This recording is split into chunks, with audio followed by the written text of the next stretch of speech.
A sad announcement from the King of Britain. We have a lot of transparency about the King's health here, and I think the reason for that is to stop people from panicking. Taking a step back to complete scheduled treatments. Big changes forming in the U.S. immigration system.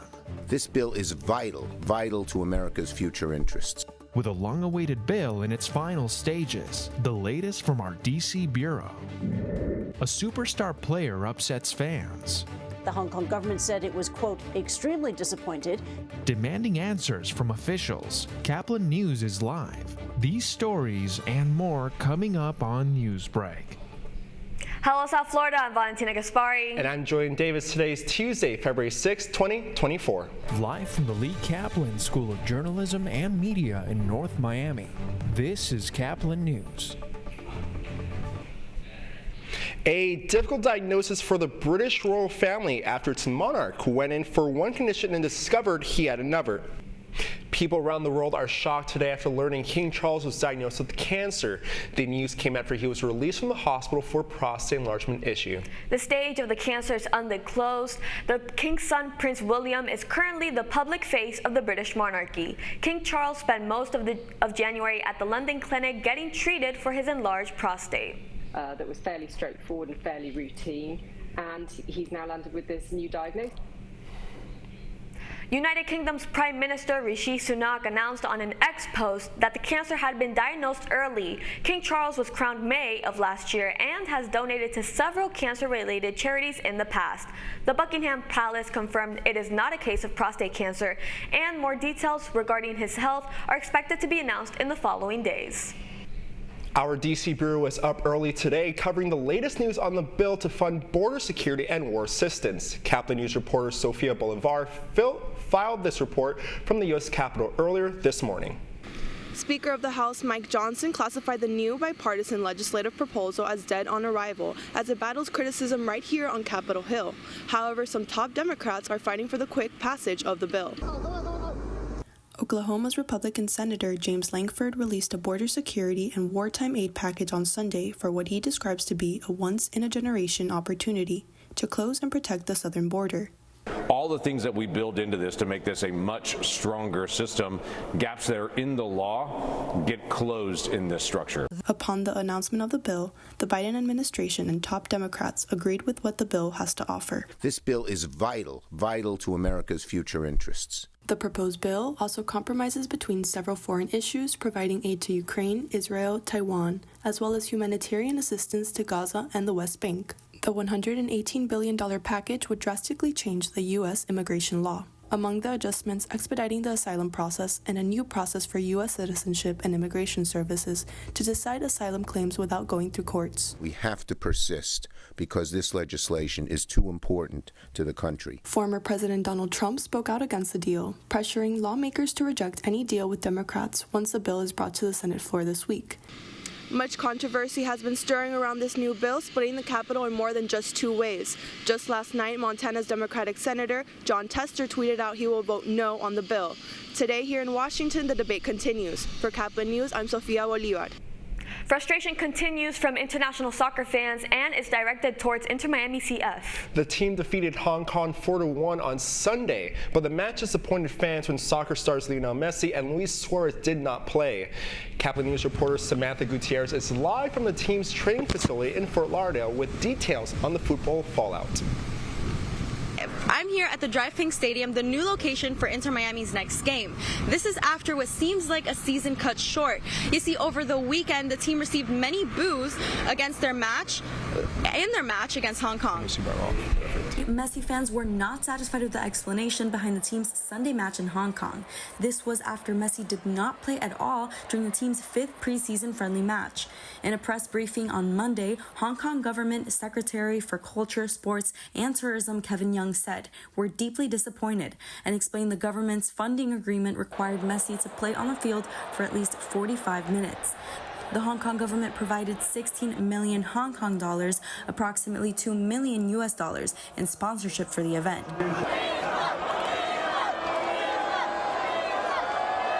and that is the sound 40,000 fans made chanting refund. The tickets for the match costing up to $624. The club co-owner David Beckham also received boos from the fans during the trophy presentation. I couldn't hear what Beckham was saying at all because they were so loud. The boos were loud. After the match, Inter Miami manager Gerard Martino apologized to fans, explaining that if they had a chance, they would have considered it, but due to serious risk, the medical staff needed to take the decision. That did not satisfy the public, however. Angry fans have gone viral, like this clip of a fan kicking Messi's cardboard cutout head in the stadium. Apple removed the game that was scheduled for tomorrow against Vissel Kobe from the app. This means that Inter Miami is set to take on Newell's Old Boys February 15th here at home. Reporting for Caplin News, I'm Samantha Gutierrez. Country singer Toby Keith is dead at age 62 after a battle with stomach cancer. He was diagnosed with cancer in 2022, but still performed at the People's Choice Country Awards last year, where he received the Country Icon Award. According to a statement on his website, Keith passed peacefully Monday night, surrounded by family. He is known for hits like Red Solo Cup and I Wanna Talk About Me. Keith leaves behind his wife, Trisha, and 3 children. A warning from medical experts this morning that misinformation on social media can lead to misunderstandings about attention deficit disorder. Caplin News reporter Paula Silva has more on why self-diagnosis can be so dangerous. If properly diagnosed, people with ADHD or attention deficit hyperactivity disorder can get medication to help with symptoms like the inability to concentrate or sit still. Social media may be helping to reduce the stigma surrounding this disorder, but some believe it's doing some damage too. I think the whole conversation around mental health, of course, has changed for the better in the sense that people are actually quite open and honest about talking about their individual struggles. But the challenge or the flip side of it is that it almost becomes talked about term in the popular sphere where clinical terms might start to get misused. Clinical psychiatrist Dr. Anthony Yang and his colleagues started studying ADHD videos posted on social media after noticing more patients coming in for help with focus and concentration. Yang says the research revealed more than half of the top 100 most popular videos about ADHD had misleading information about the disorder. Their concern is that more people are diagnosing themselves with ADHD and getting treatment they may not even need. If everybody starts identifying themselves as having ADHD, if like 10% becomes 20%, becomes 30, becomes 50, becomes 60%, then really what is the disorder that we're talking about here? Where are we drawing the line? If you suspect ADHD, health experts say it's important to see a doctor to be evaluated. For Caplin News, I'm Paula Silva. February is Black History Month, and Caplin News wants to highlight all South Florida special celebrations and events. Today, reporter Aisha Ambister takes a look at a Fort Lauderdale art exhibit with a special message. History is being made at History. History Fort Lauderdale is hosting their 9th annual Black History Month art exhibit. History Fort Lauderdale is located in the historic district near Las Olas. The museum is home to different artists, an incredible amount of beautiful artwork, and unique historical artifacts. For nearly a decade, History has been hosting an annual Black History exhibit partnering with Dillard High School to help mold the future for the next generation. So for this year, I really wanted the impact to be for the community at large in Broward County and Fort Lauderdale, but also in all of Broward County, to see how important it is for us to remember our history, our shared history, which includes Black history, but also to appreciate the future, the contemporary work that's being done today as an example of the history of the future.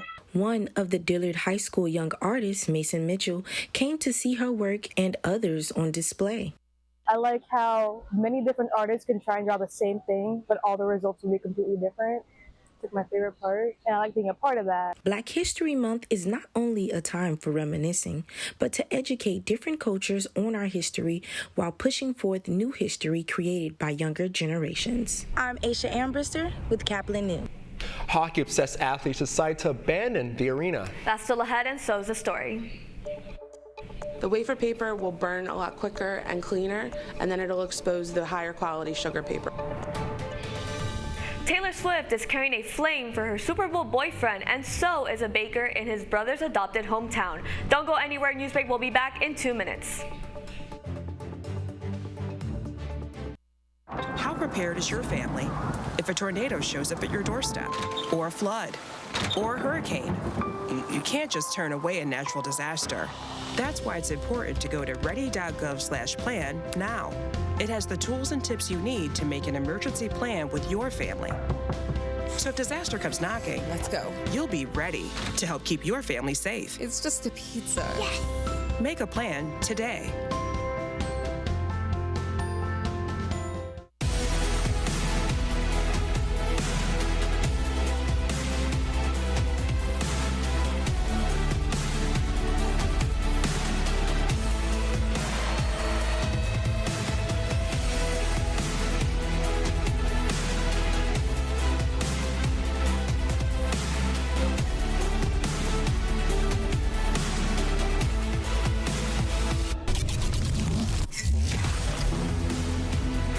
Jordan knows he shouldn't eat this entire bowl of nachos, but tonight he's earned that right because a few hours ago in the middle of happy hour, he recognized a sign, not from the gods or a bolt of lightning, but from a double heart, a kissy face, and a fourth ha in ha ha ha. That's when Jordan knew he was buzzed. So when it was time to go, he got a ride home instead of driving.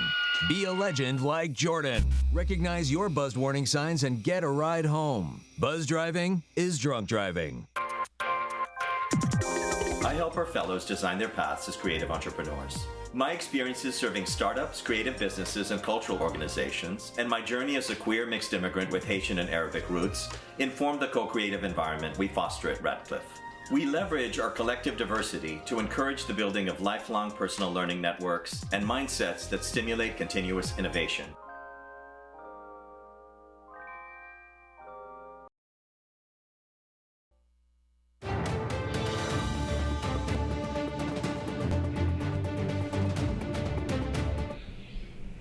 Hockey players on the pond for some frozen fun.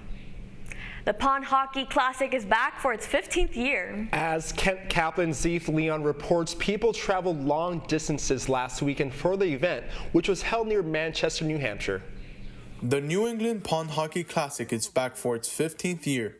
People come from all over to the sold-out event held in New Hampshire. The Pond Hockey Classic has 26 rinks for the 250 teams that will be competing. Look around, man. It's awesome, dude. It's like coming to a locker room for a whole weekend. And people swarm from all over the country. We got guys coming in from Chicago, Philly, DC, a couple local guys, Boston, guy from California, Arizona. We're all over. Let's go! This year's event wasn't able to be held in their preferred location. The tournament is usually played on Lake Winnipesaukee, but Ducks are able to swim where the rinks are supposed to be. So they went to Plan B, across town at Lake Waukee-Wan. The weather here has been a little bit scary, but the whole time we knew that winter up here is a third-period team. The local fire department plans to help flood the lake to ensure there's fresh ice. Event Commissioner Scott Crowder says they have already dumped about 3 million gallons of water on Lake Waukee-Wan to make sure the ice was thick enough to play on. Somebody needs to turn down the thermostat a little bit for us to get some good ice. But no matter the conditions, the nicknames, the good times, and the hockey lives on. Reporting for Caplin News, I'm Zeth Leon. In the run-up to this Sunday's big game, a bakery has become a burning sensation with fiery cakes themed after the Kelsey brothers.